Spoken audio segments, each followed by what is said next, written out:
Hello, I'm Katrina VanHuss. I'm the founder of Turnkey For Good, and I'm here today to talk about peer-to-peer fundraising and what's happening out there. With me, I have Michael Wasserman, who's the founder of Tiltify. We have Michael.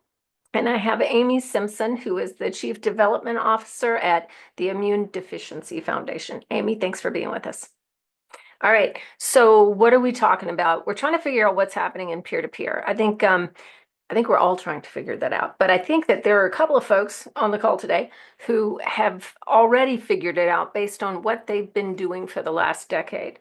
About a decade ago, Michael Wasserman looked at the landscape and he said, you know what, something is happening and our industry is not seeing it. And what was happening is something that he created an entire company around. And that company is Tiltify. And what people were doing that he identified was live streaming and gaming their way to fundraising. And so he created that model. Now, something has happened in the interim. The things that those people were doing, they have now become something that everyone is doing. The constituency has gone down a path, and nonprofit itself is having a hard time following, except for a few people like Aimee Simpson, who has done that. So I am going to run these folks through their paces, and I will take questions in the chat. If we say something that makes no sense at all, hit me in the chat. We will address it. I know some folks are here live. A lot of you will be watching recorded. If after the fact you have a question you need addressed, hit me again. We will get it addressed. So I want to first talk about the peer-to-peer forum, which I understand was absolutely magnificent, just ended. And what they demonstrated was that the top 30 had grown only 3%, which is flat when you account for inflation. So we're proud, and yet, and sometimes grateful for flat. But what we have to acknowledge is that something is different. Not only are the constituents' behaviors changing, the measurability of what they're doing is changing. The different channels they're doing it in is changing. They are peer-to-peer fundraising, direct to recipient of the money, bypassing nonprofits altogether. That has changed. So altogether, I think we can all agree peer-to-peer is not diminishing in any way, shape, or form. It is simply changing. So with that, I want to jump in. I want to ask my panelists first a hard question. Michael, I'm going to start with you. And thank you for doing this again. Should we organize our peer-to-peer fundraising into prescripted behaviors like walks, runs, rides? Should we do that? No, absolutely not. I think really based on the behaviors that we've seen, especially over the last 7-8 years, those silos don't fit the decision-making process that the fundraisers are making to join.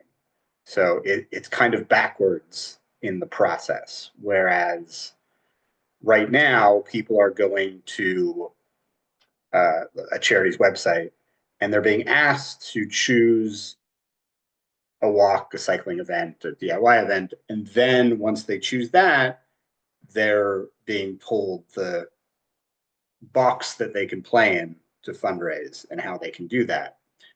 What we're seeing as a major trend is that that's not the thought process, where people are first thinking about how they want to fundraise and the style of fundraising they want to do, the method of fundraising they want to do. And then secondarily, they want to be able to choose the bucket that it goes into. And I think this current, very old model that's been around for 50 years, finally is at a point where you see that we haven't been back at the peer-to-peer numbers, at least from that top 30, since 2013. I mean, it's been 12 years, and we haven't even got back to that. I think until that's changed, everyone's kind of running to stand still in that current model. So if I can interpret what you just said, I'm a boomer. I have a circle of friends, and me and my boomer girlfriends, we want to do something to fight breast cancer. And, like 3 of us are content creators, 2 of us are active in our church, 1 of us runs a kids soccer team, and we think we have a lot of influence in the community. And And what we're thinking is we want to beat breast cancer. And what you're saying is the old model is, well, you can only beat breast cancer if you're willing to show up and walk with 28,000 of your closest friends in downtown city, right? Yeah, I mean, essentially, given that example that you just gave, all those people would split up or be Right. told to split up as they went through the process. Right. Because we bring different abilities to this thing, and only people willing to show up on a Saturday and do a 5 mile walk, as an example, would be appropriate for that particular program. And you're saying take the resources I have as an individual and maximize them by allowing choice, right? Yes. Okay. Aimee, respond to that. Yeah, I mean, I think at the end of the day, we started to see, and if anyone on this call has been in the peer-to-peer space, you understand and know that probably 10 years ago, we started to see DIY go like this and walks kind of go like this. And so we automatically all developed these DIY platforms to say, hey, celebrate a loved one, do a, I don't know, birthday fundraiser, do a bake sale. Again, still putting them in these boxes, right? But we're giving you a couple more choices. I think I would say we need to go back to basics. We need to go back to understanding who our donor base or constituency is, what interests them, right? This is basic moves management, people, right? We need to get back to that, understanding what impact means to them, what are their goals, how they like to be engaged. And I saw that movement years ago, reached out to Michael because I said, listen, we know that it's, and I think we do ourselves a disservice when we say boomers like this, Gen Xers like this, the younger people like this, so I'm only going to push this or that. I think we got to get that out of our minds because all of us have our own desires and engagement and how we want to do that. So I would pretty much, double click on what Michael has said is that it's not putting people in a box. I think it's the exact opposite. It's finding out what drives them and giving them the space and tools and support to do just that. Right now, I'm not saying let's take away the walks. Please don't hear me say that. That's not because I do believe that there are people, regardless of generational, right, that want to participate in a walk, and there are great community engagement opportunities, right, to bring your community together. But why not have that conversation with them and say, hey, Katrina, what do you want to do? Like, what's your goal? What's happening? What do you like? Who, Mhm. your girlfriends, and not just push them on a virtual walk because that's what we're comfortable with. And that's what we made the investment in. In your best world, an organization with a peer-to-peer portfolio where they have a range of products that they're offering to the market, they'll keep their standard products until they're no longer proving a positive ROI in both immediate cash or long-term cash, right? I mean, I would say, I mean, what I did when I came to the Immune Deficiency Foundation was to really I'm metric driven, take a look at the walks, Mhm. really see who's coming to these walks. Have they been growing year over year? Do they have the best practices? And so really doing that ROI and not just saying, well, we always have walkers each year, we're going to keep doing it. I would really take a strategic view of that walk, of your walk program. Look at that and see, are we doing best practices? Well, no, well, let's fix that immediately to take out those underperforming walks, right? I like to take a couple of walks and make them really impactful, but you can see where your community isn't engaged, right? But I Yeah. think if we keep doing what will my father say, if you keep doing what you've done, you'll always get what you got. And if I see the numbers going down, then that clearly means to me there people are interested in doing something else. So take a survey of your donors, understand and know how they like to be impacted. I knew and from conversations that we've had with donors that they wanted to do something more. They didn't want to be told what to do. They wanted to have opportunities to do Yep. and to make those choices and to do it when they wanted to do it, how they wanted to do it on their time frame. Yep. So, Aimee, what do you think makes us inclined to want to draw those boxes of walk, run, ride, whatever it is that's typical, and push people into them? What's happening on our side of the fence as the nonprofit professional that makes us so unwilling to get outside those boxes?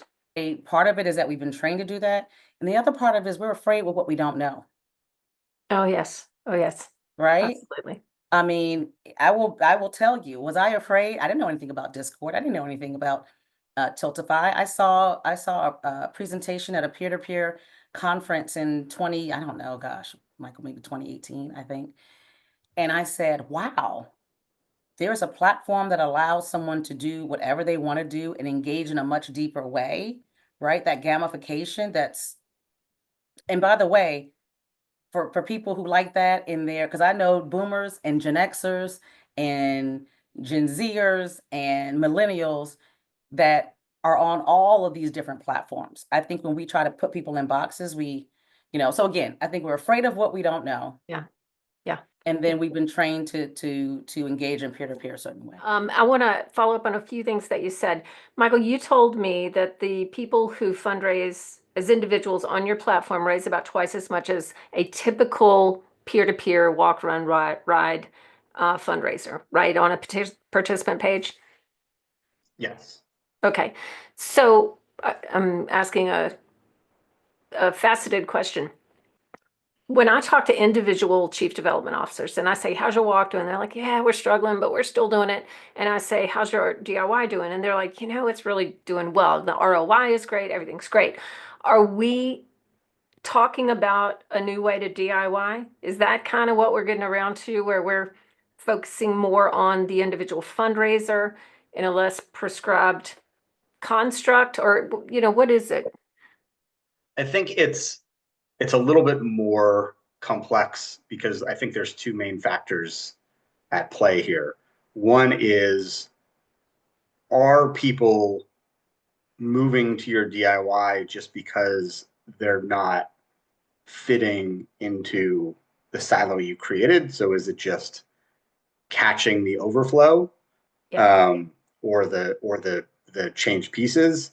And then the other side of that, which I think is sort of the reason why I don't sort of jump into saying like, oh, it's DIY is the answer. It's a new DIY, because the idea of DIY as it currently exists is the absence of community.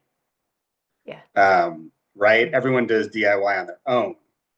But if you look at still general trends in Gen Z and millennials, for example, but really obviously like society, we trend towards community. I mean, what is TikTok right now, right? Every trend on TikTok, there's a community aspect and someone wants to be part of that trend, and that's how things become viral, right? So making DIY the answer as a place currently that's absent of community is still pushing the boulder up the hill. It's maybe catching the water droplets before they hit the floor, but it's still not utilizing them in an impactful way. So, Michael, Aimee used the word gamification, Mhm.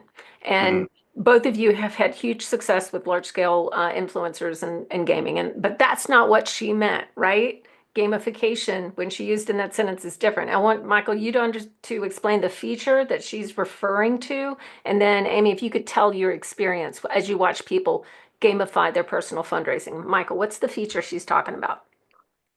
I mean, the general features that we use that sort of give the gamification are things like what we call rewards, which are allowing users to create their own incentives for other fundraisers or their own types of recognition.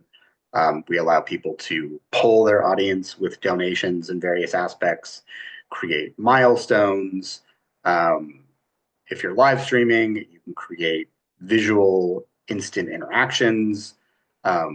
You can create um, instant donation match challenges from Okay, any donor. So all of these sort of Okay, so you're describing things that boomer granny ma can do with her boomer granny ma friends, right? Like I can poll my friends that I'm trying to fundraise from. I can run surveys. I can have milestones for myself for my success.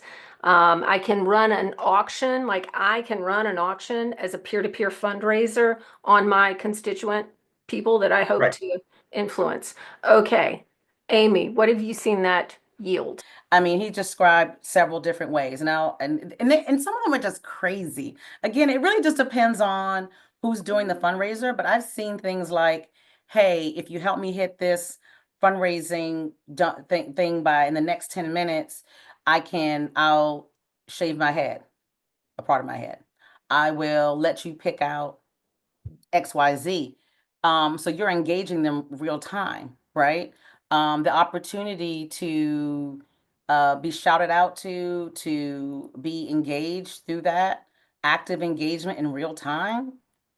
It's not something that, again, it goes back to how we used to do things, right? Well, if you were participating in a walk, and again, I'm not saying at all, because I'm never going to give up my walks. That's just not going to happen, right? And what I would say is, before we would say, hey, send 10 emails. We all know basic best practices. Register, self-donate, send emails, send 10 emails to ask others to give to you. There's, and then we promote this with these incentives, right? You can get this t-shirt if you hit this number. You can get these thank you gifts and who is that going to? It's going to the main fundraiser. In no way is it engaging the community of people, right? Their community. This in turn gets you fully engaged with your community, right? So that's why you see the moving up in terms of fundraising, because it gives the incentives in the hands of yourself. Who knows your audience better than you? I mean, and in a traditional way. And again, not saying we get rid of the walks, not saying we do that, but I do think that, again, having those stewardship conversations with with your team captains, with the participants, with your donors, with your volunteers, you'll start in those conversations, start to say, wow, I'll give you an example. We have a major donor who gives $10,000 a year to IDF, and he has been in the gaming world. Now, he is a baby boomer, has been in the gaming world for a long time, and creates has actually wanted me to pitch something to Tiltify. So at the end of the day, that just shows you, right? I would have never known that unless I had gotten had a stewardship call with him. And he says, look, we're looking at doing this for this rare disease. And yeah, I'm traveling to Japan. I'm on Discord. And here's why. I even do my business meetings on Discord. I see, again, if we keep this, keep these ideas on how we engage people in front and center and really don't look and have these conversations, then we'll keep ourselves in these boxes. Number one, I think you just affirmed what Michael said about this is about building community. DIY right now is absent community because of the functionality of the platforms, but with functionality, you can build community. And Michael, that community building, I think, is reflected by the number of donations that the typical donor gives inside this kind of ecosystem, which is greater than one. Is that right? Yeah. So I think it's about a quarter of donors give more than once. Okay. That's crazy. That's unheard of in a traditional peer-to-peer pattern. Yeah. Yeah. Because usually we're using only the leverage of my relationship with a potential donor to extract a donation so that then I go away, right? As opposed to what Aimee's describing, which is something that feels good to me as a donor because the fundraiser is making me part of a community and also engaging in a deeper relationship with me. So, Aimee, in your best world, um, would we change DIY the way Michael describes it? Probably. But are you also suggesting that these features are important to a traditional walk? In Aimee's world, I would transition because of the success I've seen on the Tiltify platform and because of the opportunity it provides us. I think I would transition all of my peer-to-peer to that. And here's why.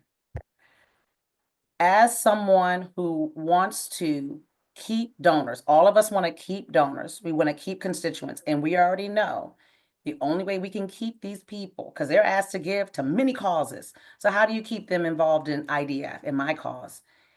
They have to see the impact of their time, of their talent, we need to start engaging them in different ways. It can't just be hey, would you donate? It needs to be, hey, would you donate? Hey, would you volunteer? Hey, would you share with your community? So any platform that makes it easy for me to do that with my donors, why? Why would I make more work for myself? Right? So, but again, that has to be transitioned in a way that's strategic, meaning you have to know your audience, right? You have to know your audience. There are going to be some people that do not want that gamification piece that they're not going to do that piece. But I really believe they only do that when they're not educated. See, again, sometimes you're afraid of things you know nothing about. When we educate our community and say, hey, here's all the ways that you can, they'll use the tools for how they want to use it, right? So I think at the end of the day, in my perfect world, we would have that gamification available across everything. Because again, I'm stewarding people based off of what they're interested in, have a genuine conversation, start to realize who your constituency is, and provide opportunities to meet them where they are. I think that's the biggest piece, is that if we don't meet them where they are, we're going to lose them, or we're going to become left behind, all bad things that we don't want. Yeah. So Michael, your thoughts? I do think the idea of choice is something that has become really important at this point. And when walks became the predominant choice, really which started in like the walk boom of the 70s, it was because that seemed to be the most inclusive idea. Oh, everybody could walk, everyone was really local. This is pre all the technology we have, pre everything. Now everybody's global. So, walking in your community isn't, as popular. People travel the place to walk. People all over the world go to Boston to do the Boston Marathon, go to New York to go to do the London Marathon. People are all over the place. So categorizing people in these ways before they've indicated to you what they want to do, at this point, I just think is counterintuitive. And we don't, and it's not just something that I sort of think hypothetically. We on Tiltify on the support side, we get tons of emails, I get DMs, we get people who use the site even asking us to reach out to charities and say, hey, I want to participate in this program from this organization, but I can't because of the way that they design and categorize people. And, can I help them? Can I reach out to that charity? Can I have a meeting with an executive? Because it's so difficult for them to participate in what they want to participate in, how they want to. So you have potential fundraisers reach out directly to you because they want to use features that they're familiar with, they're comfortable with in their everyday online life. And their charity's platform of choice does not have those features. And so they have you call the charity in order to allow them to fundraise for them. Yes. Damn. Wow. Now, number one, those Often. are some really motivated people. And number two, good Yeah. on you for doing it. Yeah. That is amazing. Let me ask you this. These features that you've developed for fundraisers, individual participants to use on their social networks, why did you do that? What pressure was coming on you that you said, okay, I need to develop a survey, I need to develop the auction ability. What were they saying to you that made you go develop that? Well, when I started Tiltify, so the 5 years prior to starting Tiltify, I was a charity consultant. So I, in essence, sat in your shoes and worked with charities, just generally, galas, walks, different strategies, digital strategies, all that kind of stuff. Um, and I would hear a lot of the same feedback. At the time, it was, I want younger donors, younger fundraisers. This was 2009, 2010. And I started speaking to people who fundraised and people that wanted to fundraise, and started speaking at the time to millennials, about why they weren't fundraising. And what seemed clear to me is when people would say, um, we want to get younger donors or younger fundraisers at the time, again, this was 15 plus years ago, I would wonder if it was a function of want, meaning that the fundraisers or donors want to participate with them, or if it's a function of marketing and technology, that you're actually not doing anything to attract or work with that demographic. You're just saying you want them, but you're not actually doing anything about it, really. So I then spent time speaking to millennials, and trying to figure out where they gathered, where the communities were, and what, if you could choose how you fundraise and what features you use, what would those be? And at the time, I saw a huge opportunity starting to grow in social platforms, and specifically at the time using live stream to really sort of show the example of that, like all these people are willing to fundraise, but either haven't or are underachieving in their ability because of the way that charities are allowing them to interact. I want to ask a question so you can answer it directly. Both of you have experienced large success in live streaming gaming, which is your history, not your present, not any of our present. Should an organization consider standing up a particular sub-brand program, whatever you want to call it, dedicated purely to live streaming gaming right now? Would you advise for or against that? Michael? I mean, I'm wholeheartedly against. I tell people every day to not do that. That's a very 2015 thing to do. Love it. Aimee, thoughts? Double click.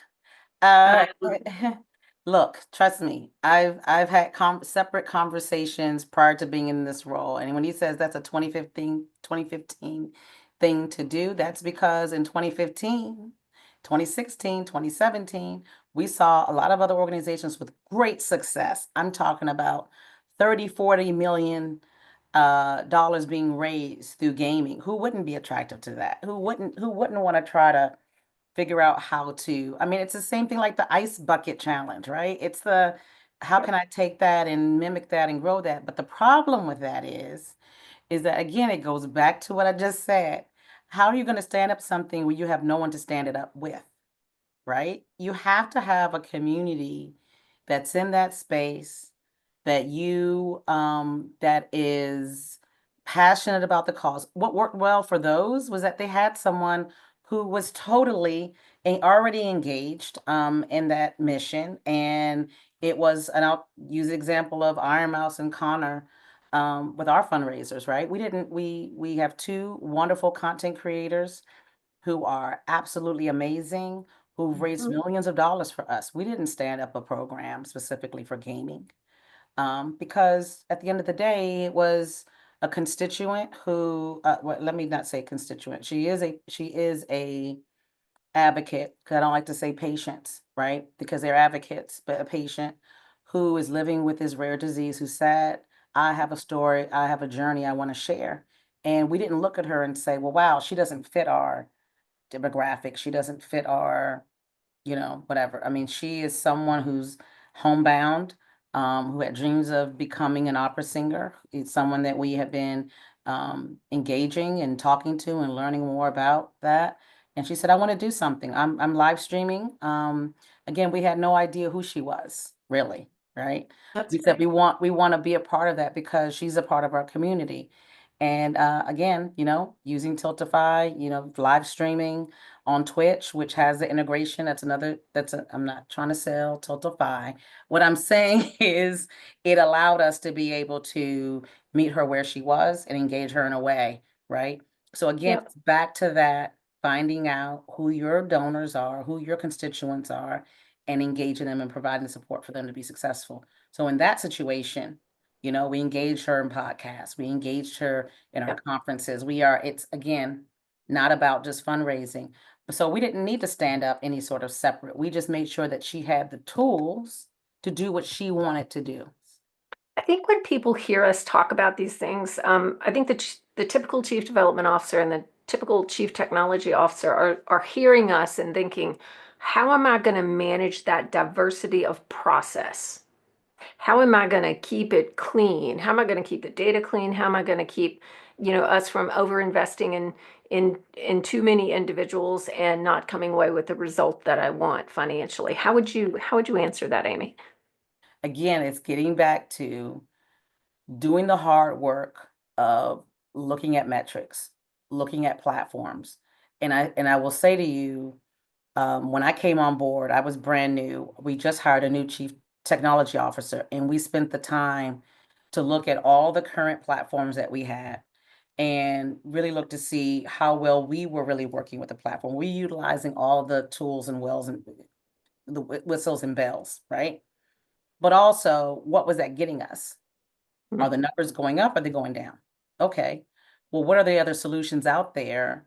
And I was able to draw on some past experiences to say, listen, there's some other platforms that do that right? Because the point is, I'm a small $10 million budget. I don't have a budget for, I don't have the money to do, let me invest $20,000 a year in this Convio platform. Let me invest 20,000 in this whatever platform. Oh, and then let me also, so you want everything to obviously work with sales or whatever your CRM is, right? That's important. And then you want to be able to see, okay, well, I've already had conversations, surveyed my community. I know what they're interested in. So is that platform meeting all those needs? So that's that hard work again of sitting down and really thinking through all of that and then making some tough budgeting conversations. I'm having conversations right now from a marketing standpoint, same thing, running that ROI, figuring out, are we only spending our time talking to people that we already know? Because if we always talk to the same people, we'll never grow. Are we making enough investment from a marketing and from a platform standpoint to build up for those people that we want to come alongside of us, right? Through those stewardship conversations. So I think that that first conversation with your CTO, looking at how you're utilizing the platform, looking at the ROI, and then having that second conversation, knowing who your community are and making sure that you can provide that. And I think that will give you the answers. I want to talk about language for a second. You used the phrase content creator several times, and I want to talk about what that is today. I also want to get you both to define the word influencer and help people understand. So one of the things I've noticed when I move through the community, the social good community, is that everybody has a different idea of what an influencer is and what a content creator is. And the differences are primarily scale.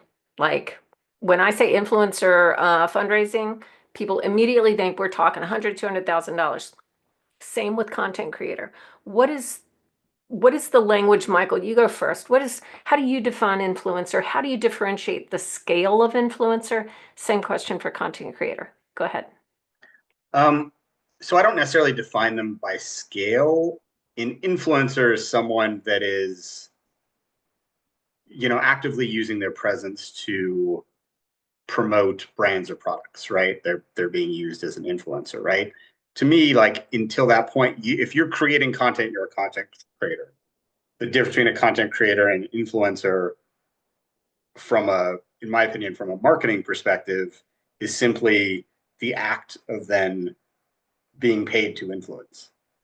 Are you being paid to influence people? And if so, you are an influencer. So people in both those camps make use of the tools that help donors form community with fundraisers, volunteer fundraisers.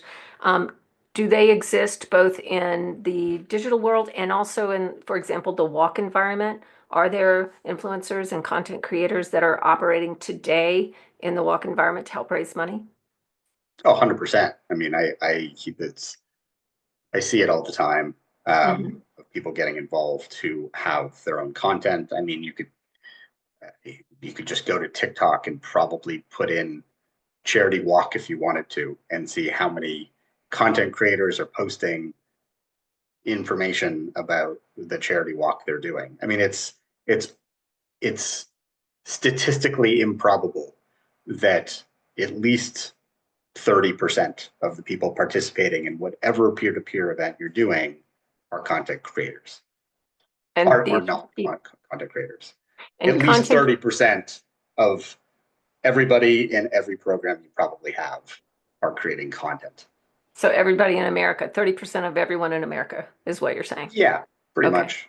I mean, probably higher if you become Okay. more liberal with what you define that as, but yes. Got it. And those content creators are people who are more likely to want to form community and are comfortable doing it through digital means.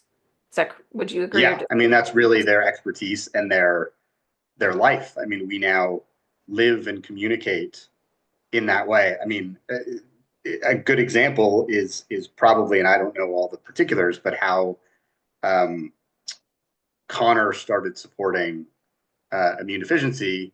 I don't know who was first, whether it was IMS or Connor, but you know, Connor was they're friends. They don't they live in different parts of the world. They're all over the place, but it's these digital communities that attract people to different things. So one person in a digital community does something, they're connected with people that don't necessarily have anything to do with locale. So you're being able to bring in people from anywhere that may be attracted to that, whatever it is they're talking about. Love it. Aimee, can you address the same question? Difference between a content creator and an influencer, and also how do you see that what Michael's describing manifest in real life inside your work environment or any environment? Well, I define content creators as anyone who, if you have an Instagram, if you're sharing information about your life, I'm sharing information about the fact that I just planted 75 gallons of daffodils, or that I love afternoon teas and anything Jane Austen. And I sit down and I put that on Facebook or Instagram or do whatever I do. I'm a content creator. Okay. That's in my, so I think again, we have these ideas that there's these content creators are these people that again have millions of followers, they create live streams, they do all these other things, and we don't think of ourselves that way or our community as that way, but they are. They're all content creators. I would define influencers a little bit differently. I would say so those that make it their lives, right, to influence brands and they get paid and they do all of that, right? But they all started out before they were even being paid by promoting something that was of interest to them that made them have lots of followers before they were even approached by brands, right? And so typically, so I define an influencer as someone who is sharing, who makes it their goal to promote a specific, whether it's beauty, whether it's rare disease. I mean, there are a lot of influencers that are out there that are wanting to share their journey, right? That are talking about autoimmune, that are talking about now whether or not they're getting paid, how they initially got paid for that. They're trying to influence and share information about a specific thing that's important to them. So I say that as an influencer, and these people have followers. Because in order to be an influencer, you have to have followers, right? Okay, so I'm going to say back to you what I think you two have said to me, which is we envision a future where people who want to leverage their social influence come into a system that maximizes their personal attributes and their personal resources. We open the doors and welcome them, and we don't put constraints on them except the ones we have to, like, don't kill anybody. And we let them fundraise as they wish. And we equip them with tools that let them build community and invite other people in. Further, I think what I heard you say, Aimee, is like, and Michael, don't don't build a program and go seek that $100,000 fundraiser. If you happen to administer CPR to them in the subway and it turns out, yes, go for that, but don't build a program that let them bump into you and you have an open door when they do it. So I guess what I'm saying, Katrina, is it's going back to what we should already be doing, right? Is stewarding that. And that should be we should be proactively doing that, not being reactive. And I would say to you, we didn't go out and look for the iron mouse, but am I going out now and talking to my community and figuring out how they want to be engaged? I will tell you, it's opened my mind, right? I mean, I kind of already knew we wanted to do something, but I wasn't asking the questions, right? What do they Okay. do in their free time? Love it. Why are we not Love it. asking that question? Love it. Right? Michael, closing thoughts. Everyone just has to consider that the center of gravity has shifted from the event to the fundraiser, and that we have to really deeply consider how to make less friction for fundraisers to be able to fundraise however they're fundraising, and try to get rid of as many of the project centric constraints that exist. Love that. All right, Aimee, closing thought on this whole ball of wax. Keep the constituent center. If we keep them engaged and we make it, like Mike said, make it easy for them to engage, provide the connection, we'll always win. It's I a love more it. work It's a lot of work, but we're not strangers to hard work. I don't think anybody on this call is. Excellent. Thank you both. Aimee Simpson, Chief Development Officer, Immune Deficiency Foundation, Michael Wasserman, founder of Tiltify. Appreciate your insights. I desperately want to package it up and put a name on this thing that you guys are doing, because I think people are a little, it's got some fuzzy edges and people like something simple they can grasp. But I think we're getting there, and conversations like this help us get there.